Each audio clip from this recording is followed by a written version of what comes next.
Hello everyone and welcome to another video, so let's begin. Third POV. Izuku had gone to the stateroom that held the Japanese delegation first. His presence was announced and he waved for them all to sit down. Izuku saw them all and he went through so many memories with them, yet they betrayed him so easily. Ironic that Japan needs help from the person that they treated so horribly. Izuku just poured himself some tea and offered some to them. Nezu accepted and Izuku poured some for him. I'm assuming you have some questions, so ask away since this will likely be the only chance you get, Izuku stated as he sat down on a couch in the stateroom that was in the corner of the room near the window. Izuku had brought two of his royal guards in the room and they were on either side of him, and Leon was sitting on the couch with him. No one talked for a bit until Uraraka spoke up. Are you really going to leave all of the innocent people to die at the hands of the villains? She asked. Izuku looked confused. Who are the innocent people you are talking about? The citizens of Japan or the heroes that are fighting in the war? Izuku asked. Uraraka said she meant the citizens. Why do you think they are going to die? So far, the causalities in the war have been caused far more by your side than the Paranormal Liberation Front. So I don't understand what you mean, Izuku stated, and Uraraka stated that the villains were going to harm the people once they had control. That is what villains do. I'm sorry, but you don't know that at all. They are as human as you are and are capable of hurting another just like you are. Let's look at Endeavor for example. He's abused his wife, his children, and he also has a high kill rate of villains and a high rate of civilian deaths. His record is worse than a good majority of the villains in the Paranormal Liberation Front. So please, tell me how the villains are worst when they are the ones fighting for justice from where I'm looking currently, Izuku stated, not holding back. The former classmates looked shocked at Izuku's viewpoint. As they were stunned, All Might spoke up. Might be he started but was cut off by a sword to his throat from one of the royal guards. Choose your words carefully and remember who you are referring to. It might be seen as a symbol of peace in the rest of the world but not in the Empire. The only thing you are seen as is a cartoon character out of children's shows, stated one of Izuku's guard when All Might was about to call him his boy. Izuku tried to get them to stop, but Leon had covered Izuku's mouth, which just earned an eye roll. Soon, All Might raised his hands in defeat and the guard stood down. Your Highness, what about One for All? You said you reached an agreement between you and Tenko, but One for All was meant to stop that quirk, All Might stated. Izuku just summoned the previous users. Actually, All Might, it was meant to stop my brother and my brother alone. The new user of All for One wasn't predictable, but even then it's not the job of the users to hunt down the quirk itself. If Tenko stays on his current path, then we see no harm in him having All for One. He's also agreed to terms with the Prince of the Quirk's existence, and both quirks will die with the current user bringing an end to the feud for good, stated the first user. Everyone was shocked at seeing 7 people that were dead. Then Nana stepped forward and slapped All Might. That is for betraying the legacy of One for All. We are disappointed in you. Just know, it wasn't an easy decision on our part. However, due to your actions and the fact that you left Izuku no choice but to give One for All up to a false holder, we decided to banish you from the core of the quirk. Your echo will not be allowed in One for All and will not join all of us once you die, Nana said with a disappointed look at her protege. All Might was in shock. Gran Torino, who has kept silent for almost all of the events, just nodded his head. Told you she would be disappointed in what you did. I fucking told you, Gran Torino stated. Some of the others asked Izuku how he was doing and he gave answers about how his life went. Nezu though had a few questions on what happened to Izuku after he escaped police custody. Your Highness, what happened after you escaped police custody that day? How did you survive and stay off our radar for so long? Nezu asked. Izuku just smirked. Yes, I was wondering when you were going to ask that. The thing is, I put too much focuses on One for All back then and stopped using my brain as much. When I no longer had my quirk, I fell back to old survival methods I learned growing up quirkless and was able to get rid of the cuffs quickly, and then I knew where a hotspot of info brokers would meet due to a case I had helped on during my work study. It was such a minor detail that I didn't remember until I needed the information. The place gathers info brokers, but heroes don't stop them since they use them well. As such, I went and met Jurin there. We made a business deal of me selling my quirk analysis on villains to other villains, and boom. I made a lot of money to afford a safe house that Jurin set up. That is how he got the Ayu from the royal family, since he didn't turn on me and warned me you all were coming, Izuku stated with a smirk, and they finally knew what happened now. Eda asked Izuku if he would ever forgive them for what they did. Izuku had to think for a second. I don't hate you, however, doesn't mean I would forget about it or not be bitter. You were all my first friends due to my childhood. I trusted you all, and after everything I did, you turned on me so easily, Izuku stated, and soon the conversation came to an end. I wish you luck in the war, but honestly, I don't foresee you winning this war. They have a cause that people will join since Japan has been screwed up for so long, and those that are forgotten or beaten down by the current society will come to the call of war for them, Izuku said as he got up and left. They were left in silence and could only return to the embassy to return to Japan. Soon, Izuku made his way to the stateroom where the Paranormal Liberation Front was currently at. They saluted to Izuku and he waved them off. Sorry that it took me a bit. I was speaking to the delegation from Japan one more time since this would likely be the last I saw any of them for a long time. Izuku stated as he sat down in the same area as the last room since it was a similar layout and design. The Paranormal Liberation Front delegation said it wasn't a problem. So, what are you going to do now once you return? For more or less you got what you came for and convinced us from getting involved in the conflict. Izuku asked. The members of the Paranormal Liberation Front delegation didn't honestly know. They didn't know of their chances of convincing the Empire of their case and assumed that their fates were sealed. Though Tenko spoke up. We will keep pushing forward. We will one day reach 50% control and receive the recognition of the Empire, which will make things easier with other nations. We will also keep studying more of the Empire laws since it would be beneficial for our country to adopt more laws that the Empire has, Tenko stated. Izuku nodded his head. Izuku, though, had a gift for the Paranormal Liberation Front. It was more of a means for the Empire to watch the Paranormal Liberation Front and ensure it stays on its current path.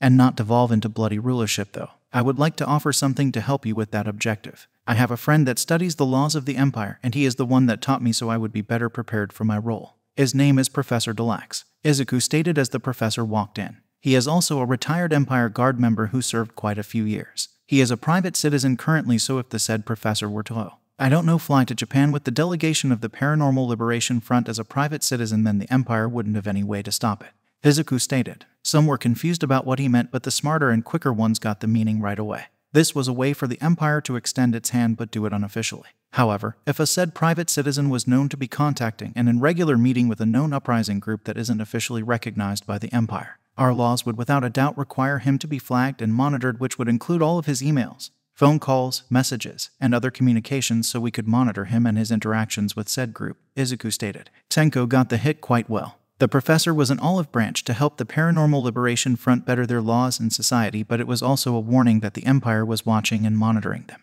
If they started to go off the path to a cruel and bloody path, then the Empire would deal with them. Tenko smirked and thanked the prince for his private citizen's actions and would be sure to keep him in the loop of everything that they do. After a bit more talking, Izuku decided to end the conversation. I think we should end the conversation here. I know the Japanese delegation will be returning to their country very soon.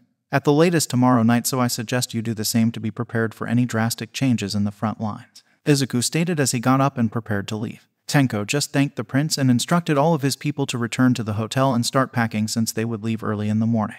Izuku said he would inform a royal guard to pick them up and call them when the plane is ready tomorrow. As such, the meeting between Izuku Westwind and the two delegations came to a close. Izuku could be found in his room getting changed as Leon came in and planted a kiss on his neck. Hello my knight, Izuku said. Hello, my sneaky little green rabbit. It's time to go to sleep as we need to get ready for tomorrow. We have a lot of paperwork to do and catch up on.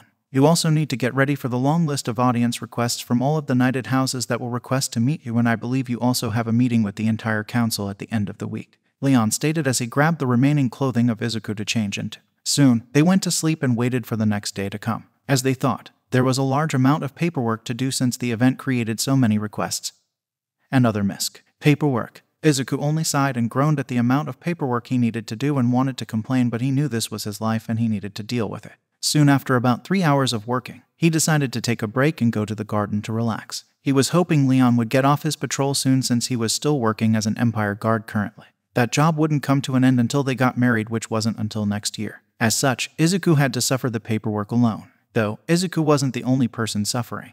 The Japanese delegation was currently gathering everything and preparing for their return journey. The government wasn't happy when they received the report from the ambassador about them failing in the mission.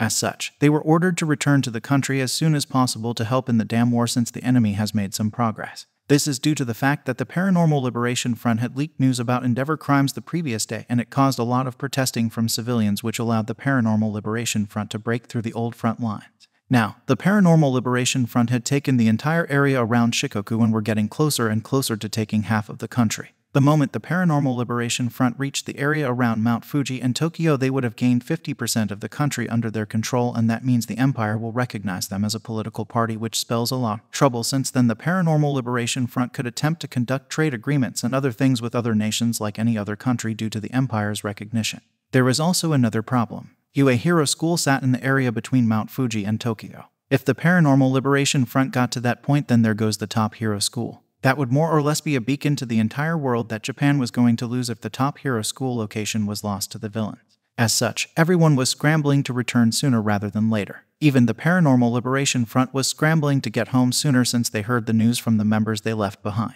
With the news of the Empire willing to recognize them once they achieved 50%, then hearing about this news, it made them want to return home and get on the front lines as soon as possible. It had become a mad dash to return to the front lines and provide more aid to their own forces. The Royal Palace had heard the news about Endeavor crimes being leaked by the Paranormal Liberation Front, and they saw the result. So ironic, isn't it? They put so much trust in the heroes and expected them to be error-free. Yet they are human and humans sin. There are so few checks and balances on the heroes in Japan that issues like this appeared and hurts them so much when it comes out. This is why the hero system is so fragile in Japan and most of the world that rely too heavily on heroes. Izuku stated as he sat at his desk doing his work. Izuku was informed by the spies and intelligence agency that the Paranormal Liberation Front had made a large push and gained more land under their control. It was only a matter of time before they hit the 50% mark.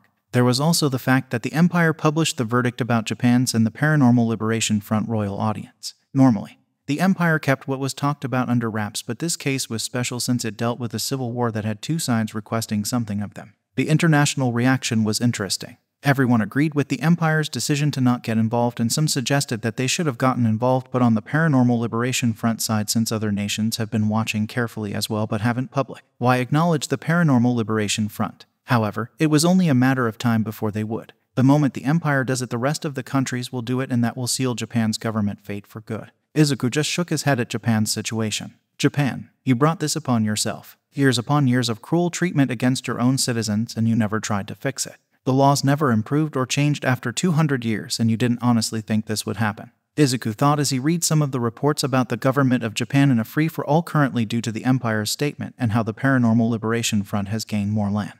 Japan has been reaching out to other countries and trying to get support, but it has failed since no one, even China, dares to start something with the Empire, and since the Empire had taken a position of planning to recognize the Paranormal Liberation Front in the future, no one will help Japan. Retribution and revenge. The best dish served cold, Izuku thought. 3rd POV. It was now in the early winter. Izuku had just turned 18 and he's been graduated from high school for months now. However, Izuku has not been free and relaxing during this entire time. No, he's been hard at work running the Empire with his parents. The moment he graduated, he went into full-time prince work. This work included paperwork, studying up more laws and customs of the Empire that he already didn't know, or just getting used to taking on more work from his parents so he would be prepared for the main throne seat in the future. Though the world wasn't standing still either. Izuku had paid close attention to the actions that have been happening in the Civil War of Japan.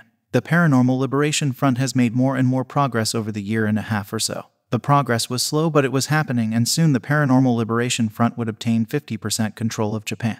As it currently stands, the Paranormal Liberation Front was fighting for control at Mount Fuji area. Japan had made a lot of standstills in the war, but it still didn't matter in the end because the Paranormal Liberation Front only gained more power and popularity as they kept pushing. It was as Izuku warned the Japanese delegation that day. The more that the Paranormal Liberation Front progressed, the more people were willing and would join them. Those that were put down and pushed away in Japan's current society rose up and joined the Paranormal Liberation Front ranks and helped them win the battles in the war. As such, the Paranormal Liberation Front currently sits in the Mount Fuji area and is only so far away from UA Hero School. The Empire was preparing for Izuku's wedding, but they were also preparing for the recognition of the Paranormal Liberation Front as a political party and setting up political ties with them. It was becoming more and more clear that they would win the war as the days kept progressing. The Paranormal Liberation Front also used the professor quite well and has made sweeping changes to their laws and quirk usages laws. As such, quirk permits were on the rise and crime was stabilizing across the entire area under the Paranormal Liberation Front.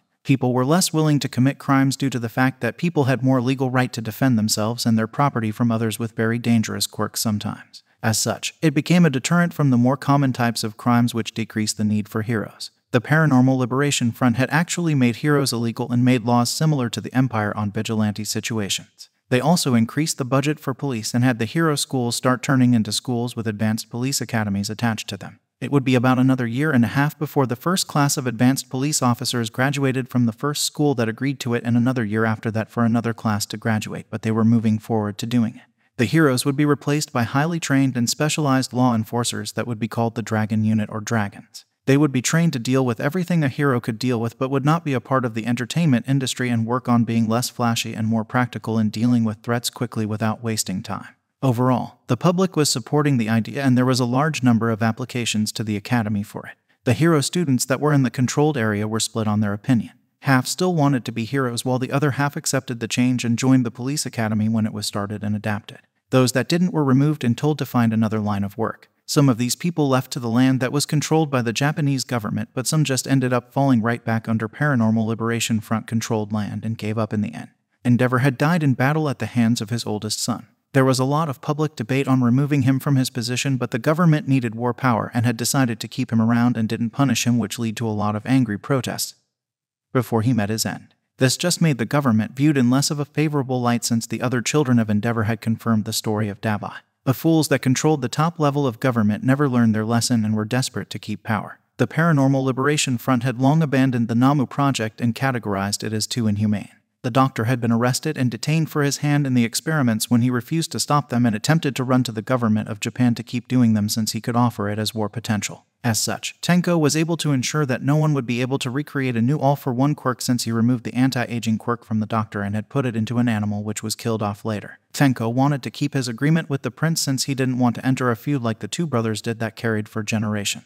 There were also some changes in regards to loyalties. Shinso had finally quit the hero's side and had joined the Paranormal Liberation Front. The government was pressuring him into using his quirk on people in immoral manners that he refused to do. They actually tried to have him killed when he refused since they deemed him a threat due to his refusal. This led to a public outcry which led to the Paranormal Liberation Front gaining a lot of the land that they now control. Everyone else of the former 3AUA Hero Corps stayed though since they still refused to give up, though a lot of them agreed that their side was going to lose. They didn't want to change their loyalties because they didn't think they could work with the people that have been trying to kill them this entire time. As such, we now arrive at the current day. Izuku was watching a report from some of their spies about the current situation in Japan, and they knew that the Paranormal Liberation Front would still be launching a major assault on UA Hero School since if they could gain control of that, would land a major blow to the government's resistance. The school was still pushing out heroes even though the popularity of heroes was falling. The former students of 3 were all heroes now, but no one cared about the ranking due to the war. All of them were somehow still alive even after all of the battles they were in, but it could also be said that the Paranormal Liberation Front wasn't trying to cause a large number of deaths. If someone were to analyze the reports, most deaths that were caused was due to the government side of the war and not the Paranormal Liberation Front.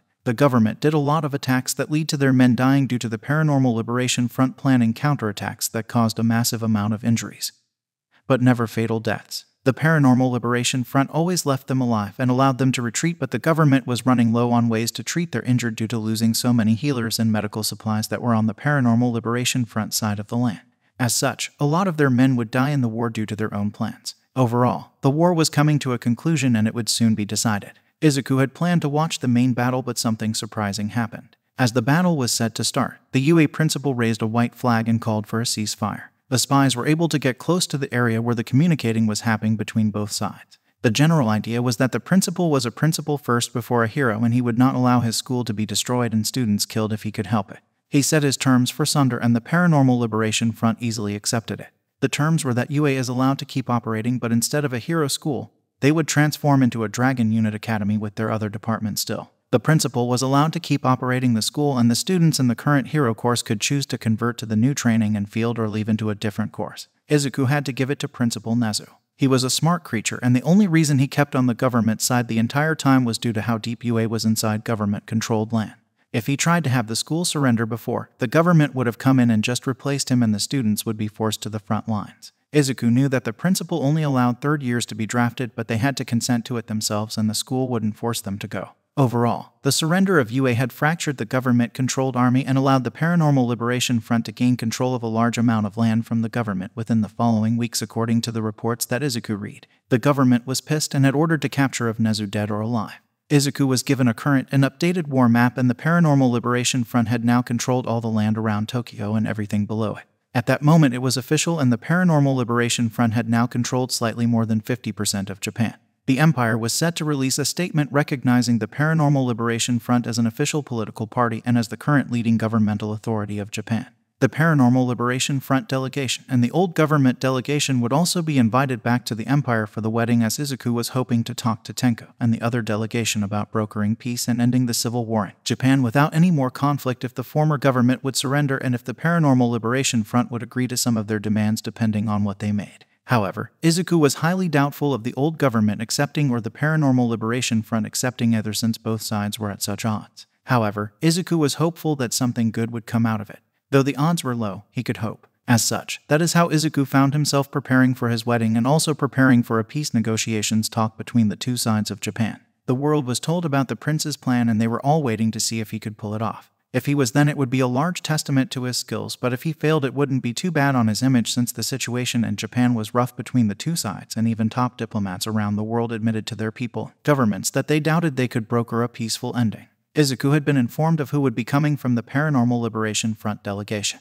It was everyone from last time, but it would include Shinso, Nezu, and Aizawa this time, since they were now a part of the Paranormal Liberation Front. Nezu and Aizawa were on this side due to UAS surrender in the war. The delegation from Japan was all of the former 3 students, All Might, Gran Torino, the detective, and the same government officials, and a few different ones from last time. Overall, Izuku knew this meeting would be a tense one and was mentally preparing himself for it.